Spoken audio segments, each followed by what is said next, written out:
भाई प्रताप सातम त्याच्या घराण्यातला पहिला पोरगा, यशस्वी डॉक्टर. आठवत नसेल तुला काही आता, पर मला आनंद झाला होता बर का लई. हे सगळं तू पाहिलंस ना रे, आणि एवढं सगळं पाहून तू मला म्हणतो माझा अभ्यासाला विरोध आहे. हे सगळं माहिती आहे मला, आणि हे तू केलेस हेही माहिती आहे मला. पण मग कस्तुरीच्या बाबतीत असं का? तीही या घरची सून आहे, मुलीसारखी आहे ती. मम्मी डॉक्टर होईल, आपल्या घराचंच नाव मोठं होणार आहे. गुंडांचं घर म्हणून आपल्या घराची जी ओळख आहे त्याच्याऐवजी डॉक्टरांचं घर म्हणून लोक ओळखायला लागतील. काय वाईट आहे? का वागतेस तू असं? मला ना तू एका प्रश्नाचं आज उत्तर दे. कुठला प्रश्न? तुझ्यासाठी कोण महत्वाचं आहे रे, कस्तुरी का मी? बोल की.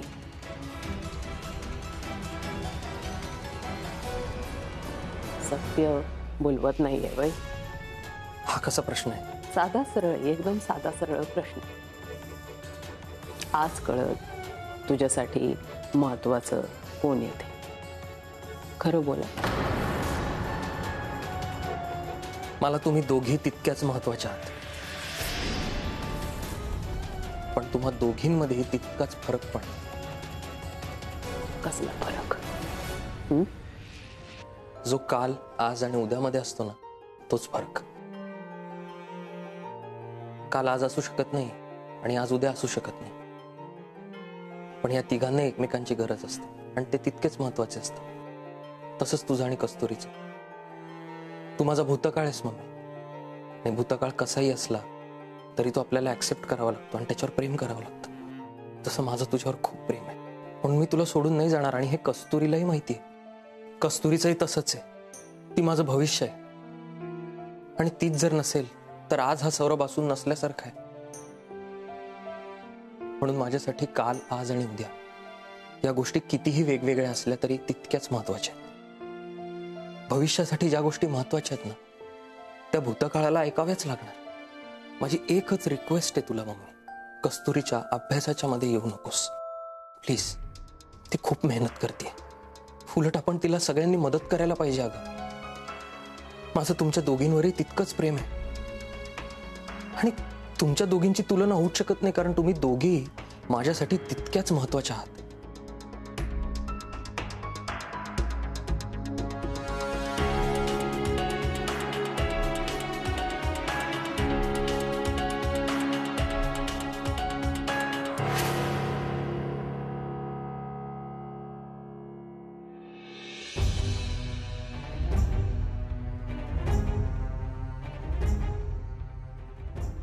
मला माहिती की मम्मीने तुला अभ्यास करू दिला नाही, पुस्तकं वगैरे फाडायचा प्रयत्न केला, सगळं कळलं मला.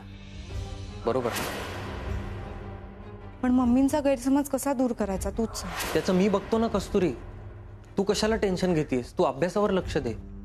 अभ्यासात पुढे मागे झालेलं मला अजिबात चालणार नाही. सौरभ मम्मींकडे गेलाय, आणि तिकडे काय सुरू असेल काय माहिती. मी शब्द दिला होता की मी मम्मी आणि सौरभचं नातं पुन्हा पहिल्यासारखं करेन, आणि आता काहीतरी भलतंच होतंय. माझ्यामुळे त्यांच्यात वाद होत आहेत. कस्तुरी हे बघ,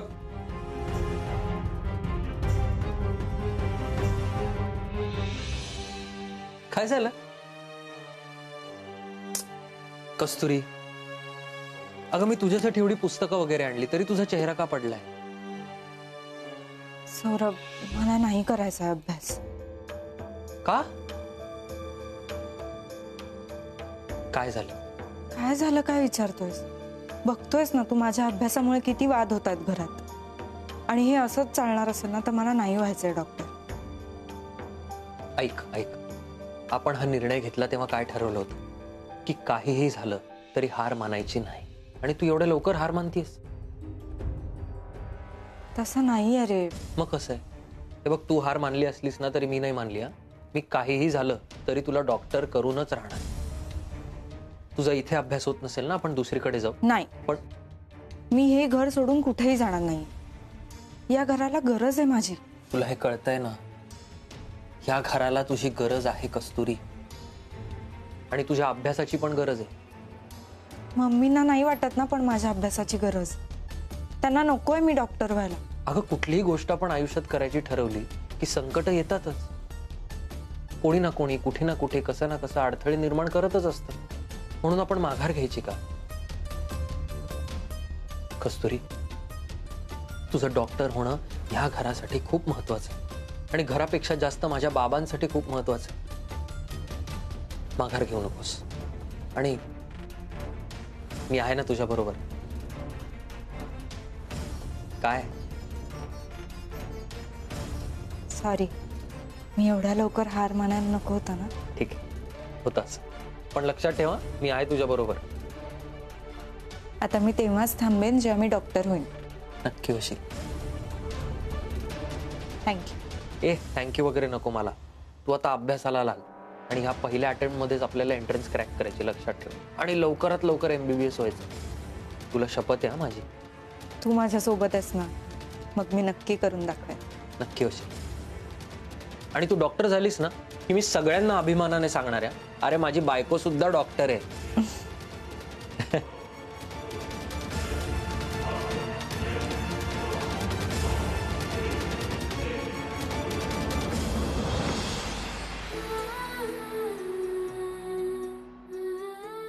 कस्तुरी, चल पटकन, मी तुझ्यासाठी कॉफी आणि सँडविचेस घेऊन आलोय. अरे खाऊन घे, पोट भरलं की अभ्यास एकदम छान होतो. आज सकाळपासून अभ्यास करत बसली असतो. हो, पण मी नंतर घेतलं असतं खायला. तू कशाला आणत बसलास? अगं त्यात काय, नवऱ्याने बायकोची सेवा केली ना की पुण्य लागतं, आणि मी करतोय तुझी सेवा, तर घे की करून.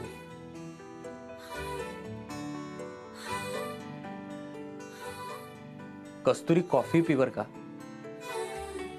हो, सॉरी. तू काय बसलायस आणि आवरायचं नाहीये का? हॉस्पिटलला नाही जायचंय? विसरलीस का तू? काय? अगं आज संडे आहे. हो का? मग माझ्या लक्षातच नाही आलं. पी.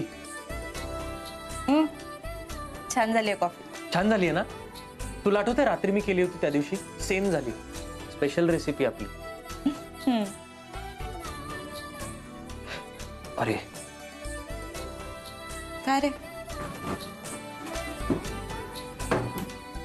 या फाईल्स कशाला काढतोयस आता? मला मदत करायची सोडून तू हे करत बसणार आहेस? अगं मी काही केस स्टडीज वाचतोय. इतके दिवस मी तुला सगळ्या टेक्निकल ऍस्पेक्ट सांगितले, पण आता इमोशनल ऍस्पेक्टही समजून सांगतो. कस्तुरी, कसं आहे, एखाद्या पेशंटला जर आपल्याला ट्रीट करायचं असेल किंवा त्याचं ऑपरेशन करायचं असेल, तर त्याच्या आयुष्यात आधी काय घडलं हे जर आपल्याला कळलं ना, तर त्याचा उपचार करताना आपल्याला मदत होते. इझिली करू शकतो ट्रीट आपण. बाबांच्या बाबतीतही याचा उपयोग होऊ शकतो ना? म्हणजे एक्झॅक्टली, म्हणूनच मी वाचतोय आणि जाणून घ्यायचा प्रयत्न करतोय की ती कोण व्यक्ती होती आपल्या घरात ज्याच्यामुळे मम्मी बदलली, जिच्यामुळे बाबांना एवढा त्रास झाला, जिच्यामुळे आज आपण हे सगळं भोगतोय. आठवत नाहीये का कस्तुरी? मी मम्मीलाही 2दा विचारायचा प्रयत्न केला, पण तिने उत्तर दिलं नाही. काहीतरी गडबड आहे, पण काय?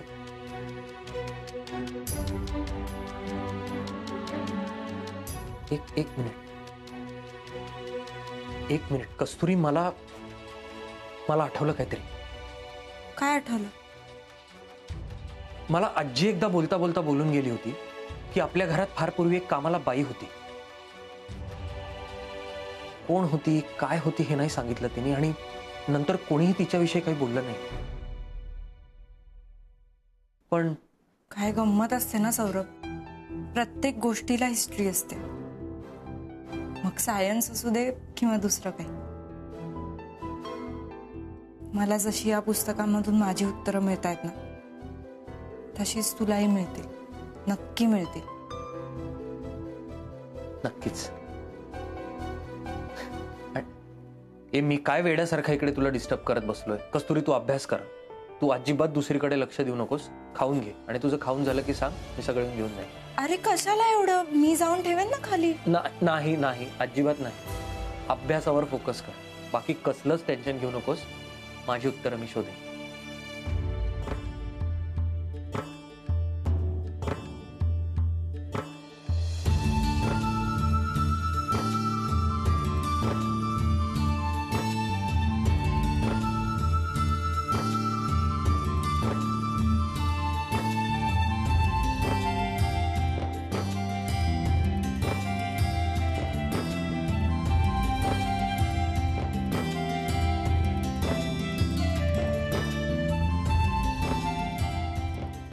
काहीही झालं तरी मम्मीमध्ये कोणामुळे एवढा बदल घडला हे मला कळलं पाहिजे आणि मी ते शोधून राहणार.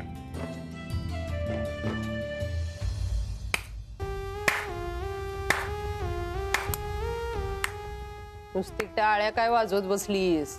नाही तेच भजन कीर्तन येतं का म्हटलं तुला? माझं सोडून दे, तुझं काय ते सांग. टाळ्या तू वाजवतीस. श्लोक तरी येतात का? नाही, कारण आता कसं आहे, सगळी परिस्थिती बदलणार आहे. सवय काय बदलणारी परिस्थिती?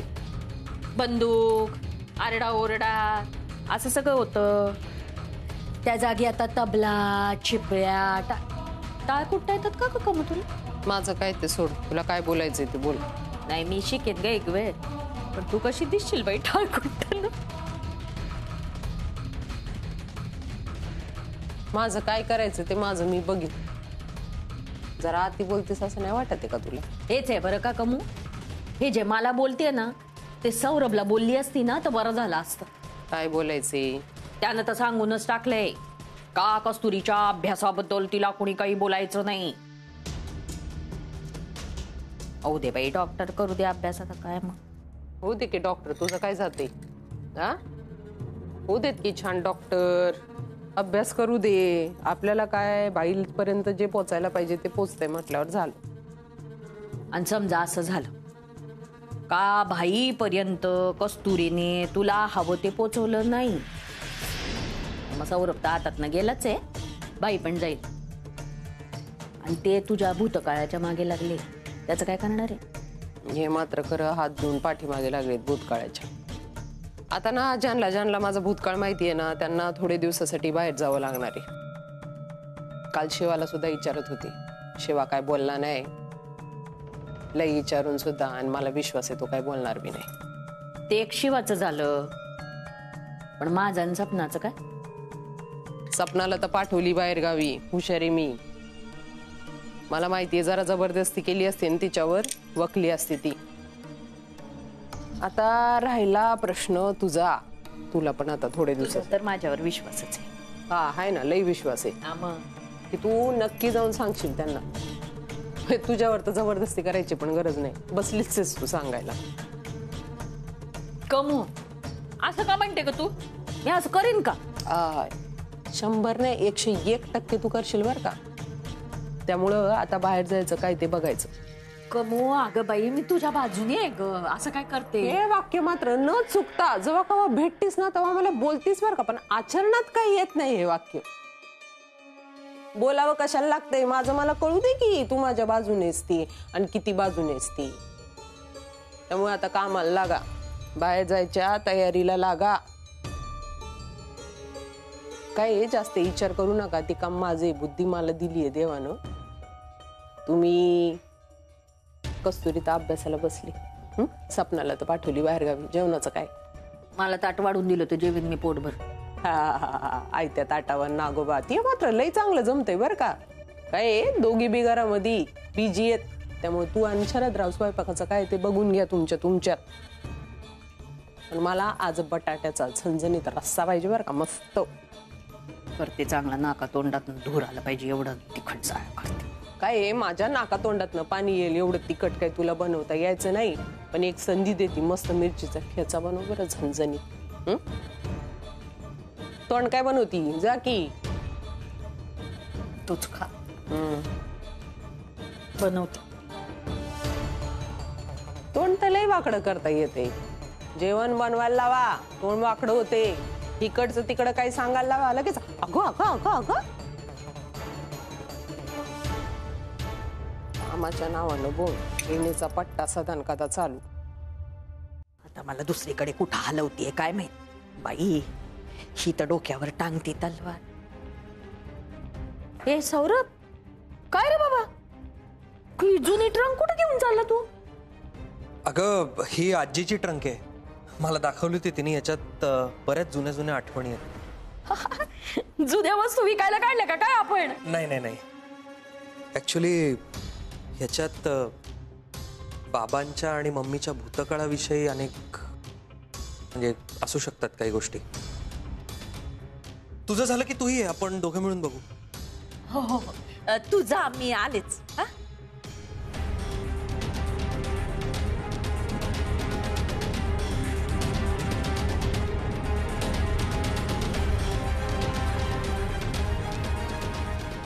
कमू, सौरभ हात धुवून तुझ्या पाठीमागे लागलेला आहे.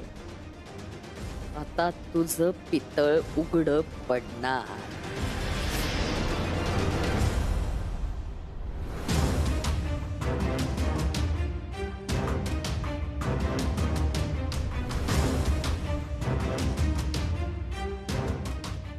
काय रे हे काय? गंमत आहे कस्तुरी, यात सगळ्या जुन्या जुन्या गोष्टी आहेत. पण तुला कुठे मिळाली की? आजीच्या खोलीत. हे बघ.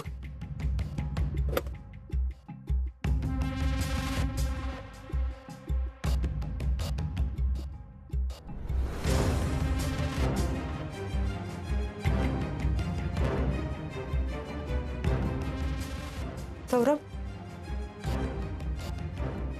ही डायरी कोणाची आहे?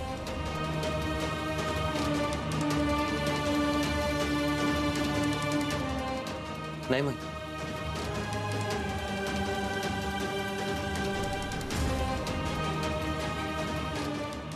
काही सापडलं का पोरांनो?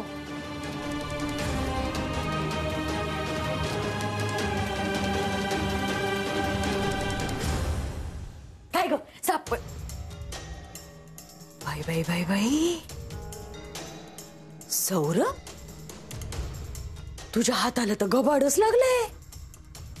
हा आत्या, मला सांगा, या सगळ्या खरंच मम्मी आणि बाबांच्या गोष्टी आहेत? 100%. कस्तुरी, मी म्हटलं होतं ना तुला, काहीही झालं तरी मी शोधून राहणार. सौरभ, अरे तुझ्या हातात तर फक्त वस्तूंची ट्रंक लागली रे. माझ्याकडे तर गोष्टींचा पेटारा आहे. कस्तुरीला काही गोष्टी सांगितल्यात मी, आता काही गोष्टी तुला कळल्या पाहिजे. कुठल्या गोष्टी? सौरभ, तुला लहानपणीचं किती आठवतं मला माहित नाही, पण मला मात्र चांगलं आठवतं बरं का. कमू जेव्हा या घरात आली होती ना, तेव्हा तिला घरगृहस्थीची इतकी काही अशी सवय नव्हती. चालीरीती, परंपरा हे काहीच माहित नव्हतं तिला. मग हळूहळू तिचा या घरातला वचक वाढत गेला. पण कसं ती घरात आली ना, तेव्हा लहान मुलांना कसं सांभाळायचं, कसं खेळवायचं हे काहीच तिला माहित नव्हतं.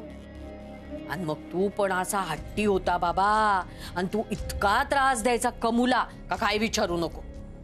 आणि मग बाईच्या कामाचा हा एवढा मोठा व्याप, मग मलाच तिला सगळं शिकवायला लागायचं. तो एके दिवशी काय झालं बरं का, मला चांगलं आठवतंय, त्याच्यावरनं इतकं भांडण झालं होतं घरात.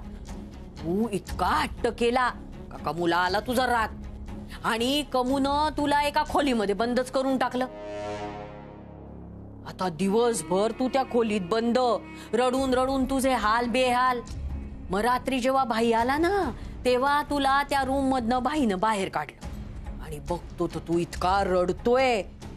भाईचं कमूचं असं भांडण झालं का नाही, म्हणजे कमू तुझ्यावर रागवली ना का भाई कमूवर रागवायचा, असं होतं बाबा सगळं. आत्या, मला सांग, तेव्हा नेमकं घरात कोण कोण होतं? मी, शरदराव, विश्वास, तू, कमू, आजी आणि एक मोलकरीण.